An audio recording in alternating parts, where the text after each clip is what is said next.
A little roundup of today's news, and I guess depending on where else you go for information and analysis, some of this may surprise you.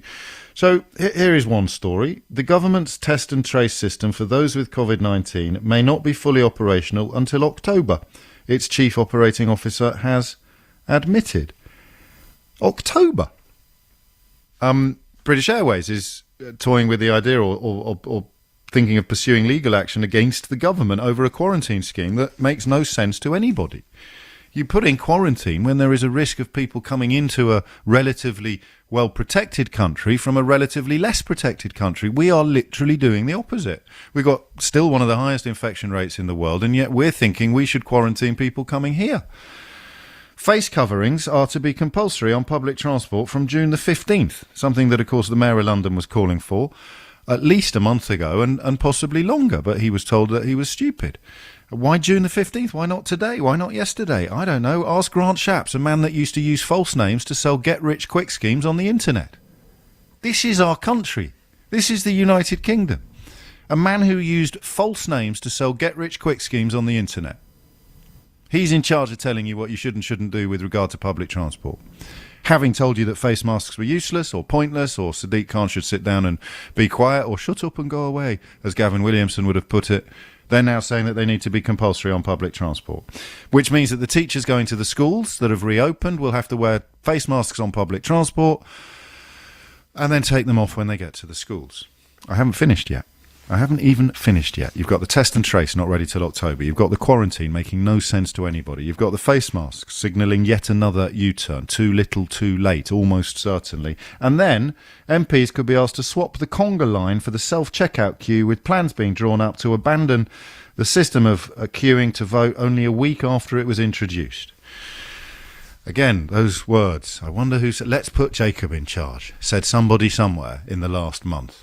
That almost sums up England, doesn't it? Who should we put in charge? Well, let's get the haunted pencil, put him in charge of something relatively complicated. And there it is, less than a week in place, and it's already falling apart. So much so that Brexit hardman Steve Baker filmed himself describing it as a complete farce and then went to vote for it. This is not... these are not isolated incidents. This is evidence of a broken country, a broken government. This is evidence of a regime that is completely unfit for purpose. And I would love you to try to deny that. I'd love you to tell me that none of these things aren't true. Or if you can't do that, then tell me why they don't matter as much as I think they do. Month 6 of the coronavirus catastrophe, Boris Johnson announces that he's taking control of it. Taking control of it. The day on which we record more deaths than the rest of the European Union put together, Boris Johnson announces that he's proud of how we've done. And the reason it matters, apart from the death toll, the reason it matters is that they're still in charge. They're in charge of the test and trace system that the man running it says might not be ready till October. They're in charge of the quarantine that seems to defy all the laws of logic and threatens to destroy the last vestiges of our travel and tourism industries and our airlines. They're in charge of the plan to bring face masks in over a week from now, 10 days from now, when 2 months ago they were poo-pooing the idea that they might be a very good idea. And don't forget that every country in the world that made face masks compulsory from the get-go has done rather better than us. I mean, the real tragedy, of course, is that you can remove half the words from that last sentence and it still holds true. You could say every country in the world has done rather better than us.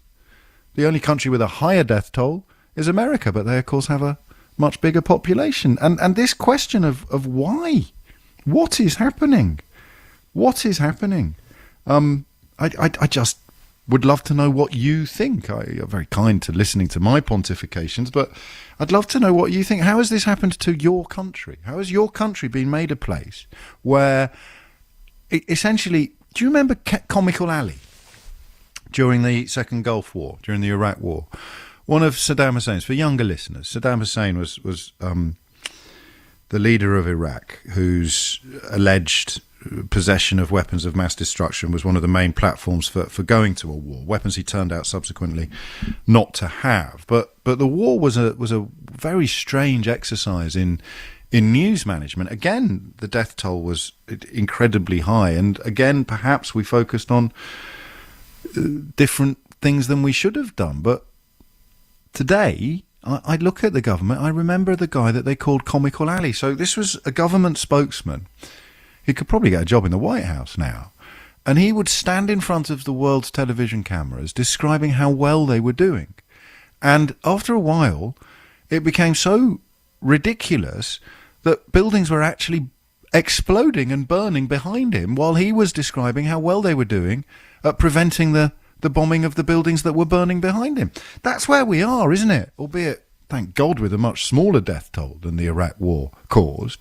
We are now governed by Comical Ali. We've got 10 Comical Alis queuing up to tell us everything's fine. What are you going to do today, Priti Patel? Quarantine. Who for? People coming into our country from countries where the infection rate is lower. Pardon? So you come into the United Kingdom from a country where, let's say, there haven't been any deaths, and you have to go into quarantine in case you're bringing in something that we need protecting from. Yeah, that's the latest plan from the Comical Ali government. Face masks. Even the House of Commons has been completely rendered ridiculous by the same people. It's the same people every time.